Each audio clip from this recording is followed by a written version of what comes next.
칼끝에 천하를 묻다. 2화.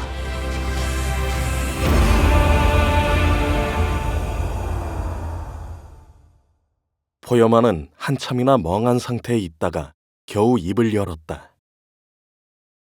어떤 무예를 익히면 이런 움직임을 보일 수 있는가? 일종의 금나술인 것 같은데 암경으로 뼈를 부러뜨린 것을 보면 붉은 착골술에 기반을 둔 내가 고수의 박투술 같기도 하고. 하지만 박투술이라고 보기엔 동선이 지나치게 짧고 파괴적인 것이. 그래서 대체 어떤 유파의 무예라는 건가? 모르겠습니다. 홍노인이라고 강호무림의 무예를 모두 알 수는 없다. 다만 수사 범위를 좁힐 수 있도록 작은 실마리라도 달라는 얘기다. 한데 모르겠다고 한다. 홍노인이 모른다면 정말 아무것도 건질 게 없다는 뜻이다. 이래서야 수사를 할 수가 없다. 어떻게 할까요? 유걸성이 물었다. 포여만은 대답 대신 홍노인에게 눈짓을 했다. 나가라는 소리다. 잠시 후 선실엔 두 사람만 남게 되었다. 포여만이 말했다. 무리민들 사이에 일어난 일일세. 끼어들어서 좋을 거 없어. 다른 때처럼 대충 엮어서 종결하게. 이번엔 시체가 너무 많이 나왔습니다. 단서도 없이 무슨 수로 추적을 한단 말인가? 수배방이라도 붙여보면 어떨까요? 멍청한 소리. 용모파기에 초립을 그려놓을 텐가? 그건 그렇습니다만. 원시 시련과 기회는 함께 오는 법일세. 상황을 굳이 나쁘게만 볼 필요는 없다네. 무슨 말씀이신지. 자네도 죽기 전에 대포두 자리에는 한번 앉아봐야 후손들이 길을 펴고 살 터인데 안 그런가? 아이고, 소인같이 미천한 것이 어찌 그게 가능하겠습니까요? 손사래를 치던 유걸성이 슬그머니 물었다. 그야 자네의 수완에 달렸지. 포여만이 품속에서 은전 열량을 꺼내 탁자 위에 올려놓았다. 그러고 덧붙이기를. 입을 사려면 돈이 필요할 것이네. 다음날 뇌주반도에는 순검 포여만이 평소 친분이 있던 무림고수를 고용, 사득공을 함정에 빠뜨려 죽였다는 소문이 파다하게 나돌았다. 더불어 머지않아 추관의 자리에 오를 거라는 말도 있었다. 돈의 힘은 위대해서 사람들은 그 이면에 어떤 일이 있었는지 까맣게 몰랐다. 한데 사람들이 몰랐던 것은 그것만이 아니었다. 심지어 포여만과 유걸성까지도. 인적이 끊어진 깜깜한 밤, 선주 당계심이 홍노인의 집을 찾았다. 이게 뭔가? 동생이 정육을 취급합니다. 어린 송아지가 들어왔다기에 몇 근 끊어와 봤지요.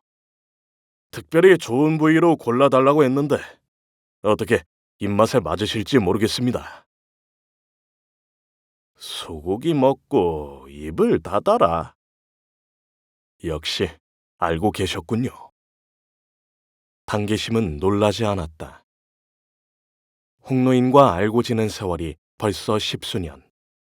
그가 어떤 재주를 지녔는지 차고 넘치도록 알았다. 그의 앞에서 시체의 장난질을 한다는 건 고양이가 보는 앞에서 생선을 감추는 것과 같았다. 팔과 목을 부러뜨린 솜씨에 비해 칼질이 형편없었지. 척쪽으로 찢은 것 맞지? 척조구는 막대기에 갈고리를 매단 것으로 뱃사람들이 큰 물고기나 짐짝을 찍어 올릴 때 쓰는 물건이다. 왜 모른 척 하셨습니까? 큰 녀석이 제법 영특하다지. 아비와는 다르지요.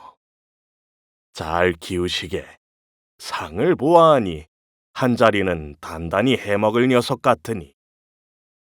어르신, 죽은 생마놈 따위를 위해 선량한 부자를 희생시키고 싶지 않았네. 하지만 눈 감아주는 건 이번 한 번뿐일세. 다시는 살인을 하지 말게. 마지막 한마디는 간담이 서늘할 정도로 살기가 담뿍 담겨 있었다. 단계심은 그 자리에서 허리가 부러지도록 대리를 올렸다. 은연은 절대 잊지 않겠습니다. 그 얘긴 그쯤 하고 어찌된 영문인지 말해주겠나. 대체 자네같이 선량한 사람이 어쩌다 살인을 한 겐가? 짐작하시겠지만 초리비는 단지 그들의 팔과 목을 부러뜨려 한거불능의 상태로 만들어 놓기만 했습니다. 그러곤 제게 이르길 배가 무태 닿거든 관아에 넘기라고 했죠. 그랬군. 저는 남자들과 함께 갑판에 있는 사득공의 수하들부터 밧줄로 묶었습니다. 한데 갑자기 선실란에서 비명이 들리지 않겠습니까? 서둘러 달려가 보니 사득공이 등을 찢긴 채 죽어있고 여자는 피가 뚝뚝 떨어지는 척조구를 들고 있더군요. 살인의 충격 때문인지 온몸을 바들바들 떨고 있었습니다. 그래서 하늘이 노래지는 것 같았습니다. 배 안에서 사람이 죽었으니 관아에 고하기는 고해야 할 텐데 그랬다간 그 여자는 옥사를 면치 못할 것이고 고하지 않자니 본 사람들이 너무 많고 무엇보다 바깥에 있는 놈의 수하들이 걱정되었습니다. 솔직히 관아에 넘긴다고 모든 게 끝나는 것도 아니지 않습니까? 내주 사람들은 도둑과는 제사밥까지 나눠 먹어도 관리가 지나가면 뒤에서 침을 뱉는다. 사득공의 수하들은 분명 부패한 관리를 구워 삶아 한 달도 되지 않아 어떻게든 풀려날 게 분명했다.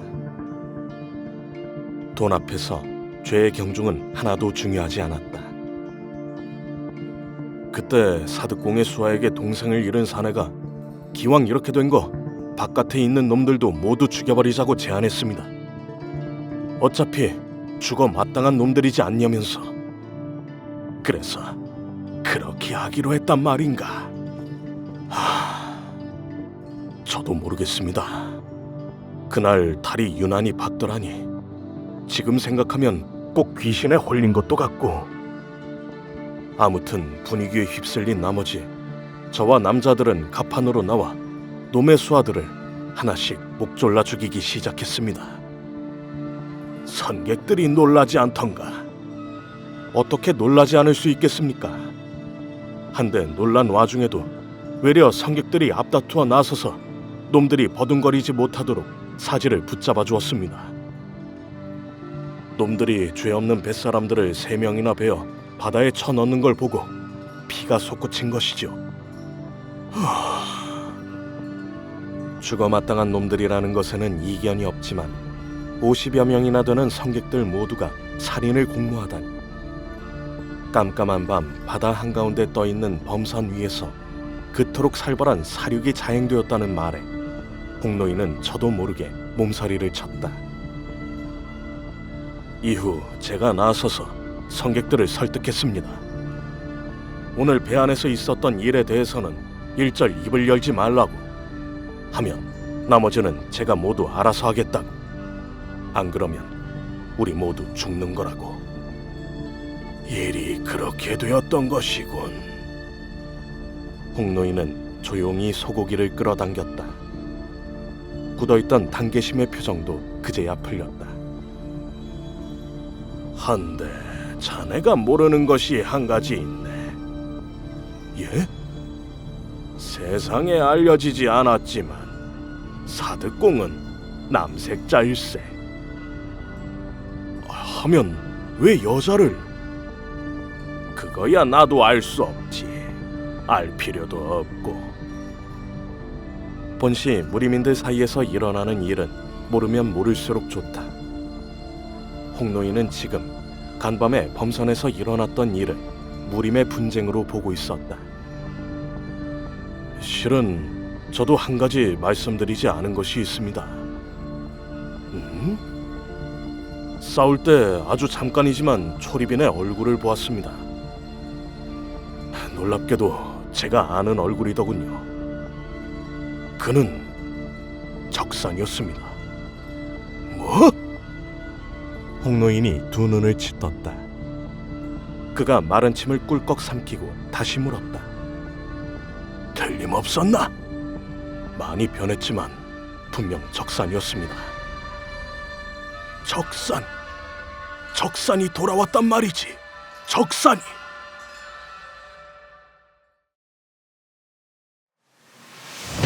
제2장. 술 한잔 할래요?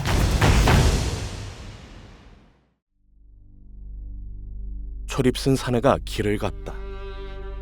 육척장신에 거친 가리를 걸쳤는데 초립 아래로 드러난 목덜미가 구릿빛으로 번들거렸다. 배에서 내린 적선은 동쪽 해안을 따라 쉬지 않고 걸었다.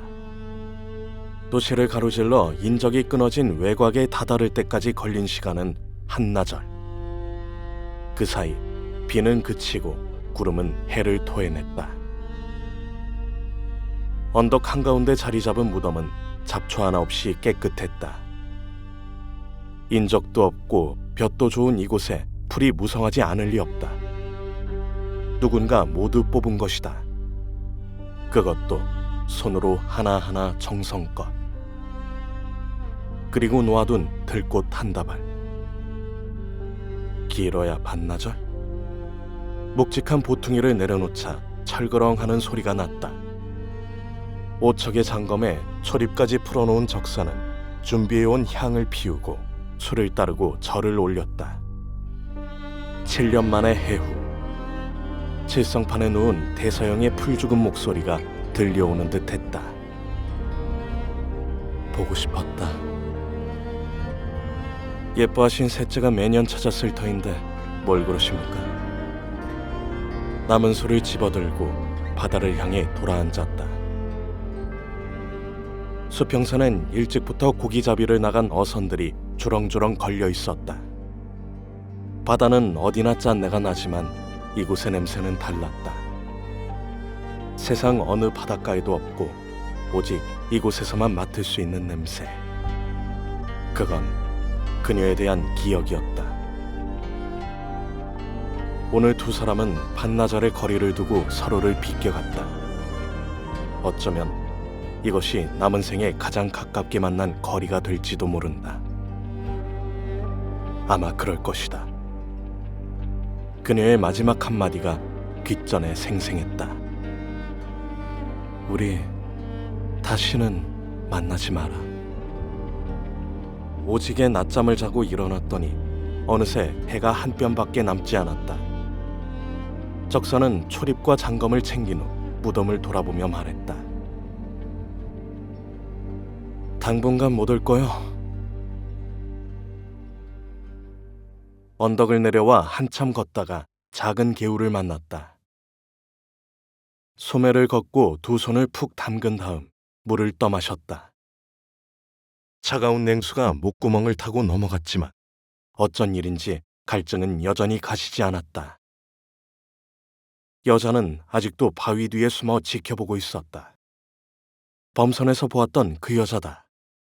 어떻게 뒤를 밟았는지 어느 순간부터 보이기 시작하더니 일정한 거리를 두고 따라붙어서는 도무지 떨어질 줄을 모른다. 처음엔 100장 거리에서, 다음엔 50장 거리에서, 그리고 지금은 20장 거리까지 다가왔다. 말을 걸어오지도 않고 화살을 쏘아 죽이지도 않는다. 그냥 관찰만 한다. 대단한 고집이다. 아니, 조심스럽다고 해야 하나. 처음엔 호기심이려니 했는데 이젠 이쪽에서 궁금해진다. 대체 왜 자신을 따라다니는 건가? 왜 숨어서 지켜보는 건가? 획! 고개를 꺾자 작은 머리통이 바위 뒤로 쏙 사라졌다. 적사는 바위에서 눈을 떼지 않았다. 계속 노려보았다. 잠시 어색한 침묵이 흐른 후 바위 뒤에서 맑은 목소리가 들려왔다. 저 들킨 건가요? 안 들켜도 들켰어. 그만 나오지. 여자는 바위 뒤에서 주춤주춤 나오고도 10여 장의 거리를 유지하고 섰다. 작은 바랑에 광목근 2개를 매달아 야무지게 짊어졌는데 그 모습이 꼭 개딱지 같았다. 언제부터 눈치챘어요? 처음부터. 눈썰미가 대단한데요? 1점? 왜 날 따라다니는 거지? 모퉁이 속에 든 건 뭐예요? 유성추? 철퇴? 아니면 세상에 알려진 적 없는 이병? 무덤 앞에서 보퉁이를 내려놓을 때 철그렁하는 소리를 듣고 병장기라 생각한 모양이었다. 적사는 말없이 여자를 노려보았다. 무거운 압박이 가해지는 눈빛. 여자는 입맛을 다시며 말했다. 생각해보니 인사를 제대로 못했더라고요. 범선에선 고마웠어요. 단지 그것 때문에? 네. 인사는 고맙게 받지. 그럼